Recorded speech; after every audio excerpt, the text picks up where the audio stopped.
प्रेम से बोलिए पुरुषोत्तम भगवान की जय। भक्तों, आज आप इस वीडियो में सुनेंगे पुरुषोत्तम माह में सुनी जाने वाली 5 कहानी, जिसे आप पुरुषोत्तम माह में एक बार अवश्य सुने। तो भक्तों, आइए सबसे पहले हम सुनते हैं पुरुषोत्तम माह में सुनी जाने वाली गणेश जी की यानी विनायक जी की कहानी। तो प्रेम से बोलिए गणेश भगवान की जय। भक्तों, पुरुषोत्तम माह अधिक मास और किसी भी व्रत या कथा के दौरान सुनी जाने वाली भगवान गणेश विनायक जी की कहानी अत्यंत लोकप्रिय है। इसमें एक अंधी बुढ़िया की भक्ति और बुद्धि का वर्णन है, जो सभी के लिए सुख, निरोगी काया और समृद्धि का आशीर्वाद मांगती है। बहुत समय पहले एक गरीब बुढ़िया माई थी, जो नियम से प्रतिदिन भगवान गणेश विनायक जी की पूजा अर्चना करती थी।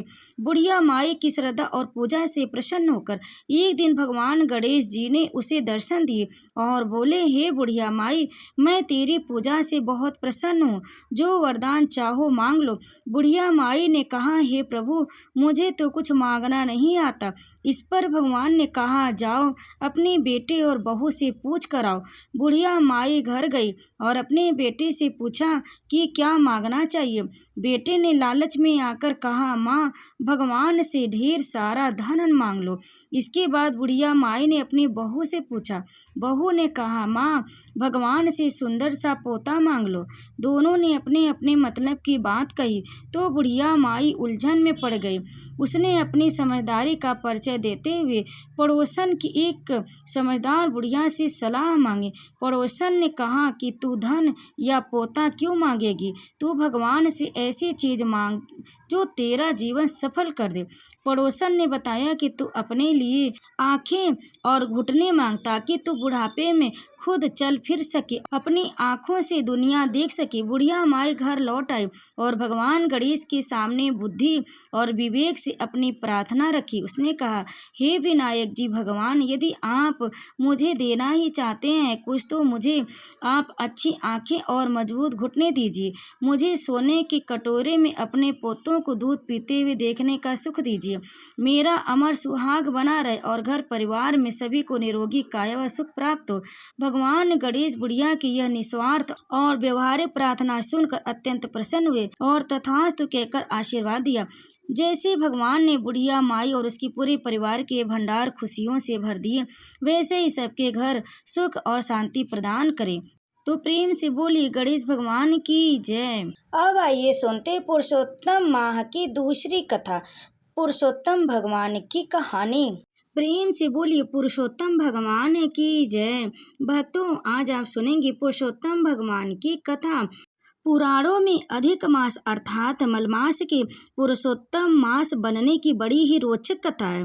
उस कथा के अनुसार 12 महीनों की अलग अलग स्वामी हैं, पर स्वामी विहीन होने के कारण अधिक मास को मलमास कहने से उसकी बड़ी निंदा होने लगी। इस बात से दुखी होकर मलमास श्री हरि विष्णु के पास गया और उनसे अपना दुख रोया।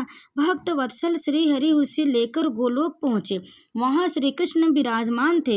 करुणा सिंधु भगवान श्री कृष्ण ने मलमास की व्यथा जानकर उसे वरदान दिया, अब से मैं तुम्हारा स्वामी हूँ। इससे मेरे सभी दिव्य गुण तुम में समाविष्ट हो जाएंगे। मैं पुरुषोत्तम के नाम से विख्यात हूँ और मैं तुम्हें अपना यही नाम दे रहा हूँ। आज से तुम मलमास के स्थान पर पुरुषोत्तम मास के नाम से जाने जाओगे। शास्त्रों के अनुसार हर तीसरे साल पुरुषोत्तम अर्थात पुरुषोत्तम मास की उत्पत्ति होती है। इस मास के समय जप तप दान से अनंत पुण्यों की प्राप्ति होती। इस मास में श्री कृष्ण, श्रीमद् भागवत गीता, श्री राम कथा वाचन और विष्णु भगवान की उपासना की जाती है। इस माह उपासना करने का अपना अलग ही महत्व है। इस माह में तुलसी अर्चना करने का विशेष महत्व बताया गया। पुरुषोत्तम मास में कथा पढ़ने सुनने से भी बहुत लाभ प्राप्त होता है। इस मास में धरती पर शयन एक के समय भोजन करने से अनंत फल प्राप्त होते हैं। सूर्य की 12 संक्रांति के आधार पर ही वर्ष में 12 माह होते हैं। प्रत्येक 3 वर्ष के बाद पुरुषोत्तम माह आता है। पंचांग के अनुसार सारे तिथि वार योग करण नक्षत्र के अलावा सभी मास के कोई न कोई देवता स्वामी है, परंतु पुरुषोत्तम मास का कोई स्वामी न होने के कारण सभी मंगल कार्य शुभ और पितृ कार्य वर्जित माने जाते। दान धर्म पूजन का महत्व शास्त्रों में बताया गया है कि यह माह व्रत उपवास दान पूजा यज्ञ हवन और ध्यान करने से मनुष्य के सारे पाप कर्मों का क्षय होकर उन्हें कई गुना पुण्य फल प्राप्त होता है। इस माह आपके द्वारा किया गया 1 रुपया भी आपको 100 गुना फल देता है। इसलिए अधिक मास के महत्व को ध्यान में रखकर इस माह दान पुण्य देने का बहुत महत्व है। इस माह भागवत कथा श्री राम कथा श्रवण पर विशेष ध्यान दिया जाता है। धार्मिक तीर्थ स्थलों पर स्नान करने से आपको मोक्ष की प्राप्ति और अनंत पुण्यों की प्राप्ति मिलती है। पुरुषोत्तम माह का अर्थ जिस माह में सूर्य संक्रांति नहीं होती वह अधिक मास कहलाता है। इनमें विशेष रूप से सर्व मांगलिक कार्य वर्जित माने जाते, लेकिन यह माह धर्म कार्य के करने में बहुत ही फलदायी है। इस मास में किए गए धार्मिक आयोजन पुण्य फलदायी होने के साथ ही यह आपको दूसरे माहों की अपेक्षा करोड़ गुना अधिक फल देने वाले माने गए। पुरुषोत्तम मास में दीप दान वस्त्र एवं श्रीमद् भागवत कथा ग्रंथ दान का विशेष महत्व। इस माह में दीप दान करने से धन वैभव में वृद्धि होने के साथ साथ आपको पुण्य लाभ भी प्राप्त होता है। तो भक्तों आइए सुनते पुरुषोत्तम माह में सुदेव और दृढ़धनमा की कथा। प्राचीन काल में सुदेव नाम के एक अत्यंत गरीब ब्राह्मण थे। वे पुरुषोत्तम मास के नियमों का पालन करते हुए पूजा पाठ दान और व्रत करते थे। एक बार उनके युवा पुत्र ने ग्रीष्म ऋतु में प्यास से व्याकुल होकर जल में स्नान करने और खेलने के दौरान प्राण त्याग दिए। पुत्र की असामयिक मृत्यु से सुदेव ब्राह्मण और उनकी पत्नी अत्यंत दुखी हो गए। कुछ समय बाद जब पुरुषोत्तम मास आया तो ब्राह्मण दंपति ने पूरी निष्ठा के साथ उपवास पूजा और विशेष रूप से जल का दान और अन्न का दान किया। उन्होंने प्यासों को ठंडा पानी पिलाया और जल से भरे कलश दान किए। इस दान और व्रत के प्रभाव से श्री हरि विष्णु अत्यंत प्रसन्न हुए। पुरुषोत्तम मास के पुण्य के फल स्वरूप मृत बालक को जीवन दान मिल गया और ब्राह्मण परिवार के सभी कष्ट दूर होकर उन्हें वैकुंठ धाम की प्राप्ति हुई। अब आइए सुनते पुरुषोत्तम माह में राई दामोदर भगवान की कहानी। एक समय की बात है, एक छोटी सी लड़की थी जो पुरुषोत्तम माह में नहाया करती थी। पुरुषोत्तम का महीना पूरा हुआ तो सब कहने लगी कि गंगा जी जाएं या यमुना जी जाएं या हरिद्वार होकर आएं। एक स्त्री बोली कि मैं तो राई दामोदर भगवान को जिमाऊंगी। सब पूछने लगी कि वे कैसे होते हैं। स्त्री बोली कि मोर मुकुट, गले में बैजंती माला और हाथ में पीताम्बर ऐसे होते हैं राई दामोदर भगवान। वह लड़की अपने घर आई, भगवान की रसोई बनाई, मंदिर में आई, बोली आओ मेरे भगवान आओ जीमो। मंदिर में भगवान नहीं मिले। मंदिर से शहर में गई, शहर से जंगल गई, जंगल से पहाड़ों पर चढ़ गई। भगवान को पुकारते सुबह से शाम हो गई। भगवान लड़की को पहाड़ पर चढ़ते देख बोले कि यह तो ऊपर से गिरकर मर जाएगी और मेरे सिर इसकी हत्या लगेगी, इसे दर्शन नहीं होंगे। तो भगवान ब्राह्मण का रूप धारण कर आए और बोले चल बेटा, मैं तेरा भगवान हूँ, तू मुझे जिमा दे। लड़की बोली कि नहीं, तू मेरे भगवान नहीं हो। ब्राह्मण बोला कि तेरे भगवान कैसे हैं? उसने कहा मेरे भगवान तो मोर मुकुट वाले, गले में बैजंती माला पहने हुए और हाथ में पीताम्बर लिए हुए। ब्राह्मण बोला अच्छा ऐसे हैं तेरे भगवान? हाँ ऐसे हैं मेरे भगवान। अब भगवान ने लड़की के सामने अपना चतुर्भुजी रूप दिखाया। अब लड़की खुश हो गई और बोली कि हाँ तुम ही मेरे भगवान हो। अब आगे आगे वह छोटी लड़की भाग रही थी और पीछे पीछे भगवान आ रहे थे। भागते भागते संग की सहेलियों से बोली कि मेरे भगवान आए हैं। उनमें से किसी एक ने कहा कि देखो तो इसके भगवान कैसे हैं, जिनके जिनके भाग में भगवान के दर्शन लिखे थे उन्हें हो गए। हे राई दामोदर भगवान, जैसे आपने लड़की को दर्शन दिए वैसे सभी को देना। तो प्रेम से बोलिए राई दामोदर भगवान की जय। भक्तों, अब आइए सुनते हैं पुरुषोत्तम माह में शालिग्राम भगवान की कथा। एक बुढ़िया थी, वह शालिग्राम की प्रतिदिन सेवा करती थी। वह पुरुषोत्तम मास में पुष्कर स्नान का विचार कर पड़ोसन से बोली, मैं पुष्कर जा रही हूँ, तू मेरे शालिग्राम जी को रख लो। पड़ोसन बोली, मुझे सेवा पूजा मोती नहीं आती, बताओ कैसे कर दूंगी। बुढ़िया बोली, सवेरे उनको उठाना और लोटा भर कर पानी लाना, आते समय बगीचे से पुष्प तुलसी लाना, भगवान को जल व कच्चे दूध से नहलाना, चंदन लगाकर पुष्प तुलसी दल चढ़ाना, दूध का भोग लगाना, दोपहर को रसोई में जो भी बने उसका भोग लगाना, शाम को दिया जलाना, ऐसा पूजा करना कहकर वह चली गई। पड़ोसन ने बुढ़िया के कहे अनुसार किया, पर भगवान की थाली से भगवान जीमते ही नहीं, दूध पिया ही नहीं। यह देख वह चिंता में पड़ी, बोली, भगवान आपकी मालकिन आएगी तो कहेगी मेरे भगवान को दुबला कर दिया, अभी 1 महीना है, आप जीम लो तो मैं भी जीम और भूखी बैठी रही। भगवान ने सोचा अब तो दर्शन देने ही पड़ेंगे। छोटा सा मोर मुकुट पीताम्बरधारी रूप लेकर पाटे पर बैठ गए, दूध पी लिया व जीम लिया।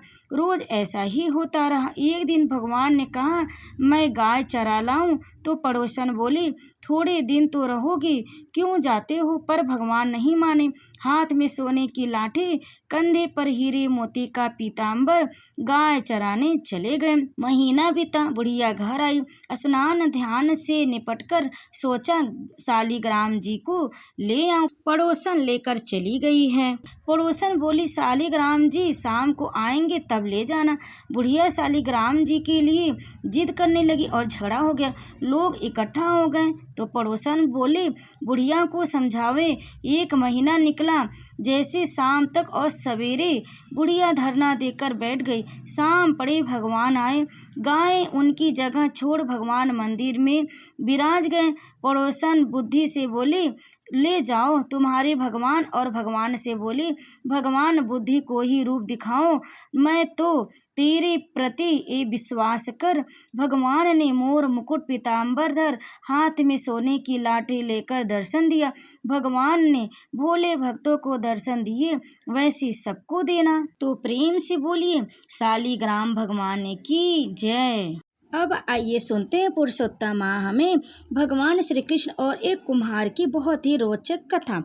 प्रभु श्री कृष्ण ने गोपियों के साथ बहुत सी लीला की है। श्री कृष्ण गोपियों की मटकी फोड़ते और माखन चुराते, और गोपियां श्री कृष्ण का उलाहना लेकर यशोदा मैया के पास जाती। ऐसा बहुत बार हुआ। एक बार की बात है कि यशोदा मैया प्रभु श्री कृष्ण के उलाहनों से तंग आ गई और छड़ी लेकर श्री कृष्ण की ओर दौड़ी। तब प्रभु ने अपनी मैया को क्रोध में देखा तो वह अपना बचाव करने के लिए भागने लगे।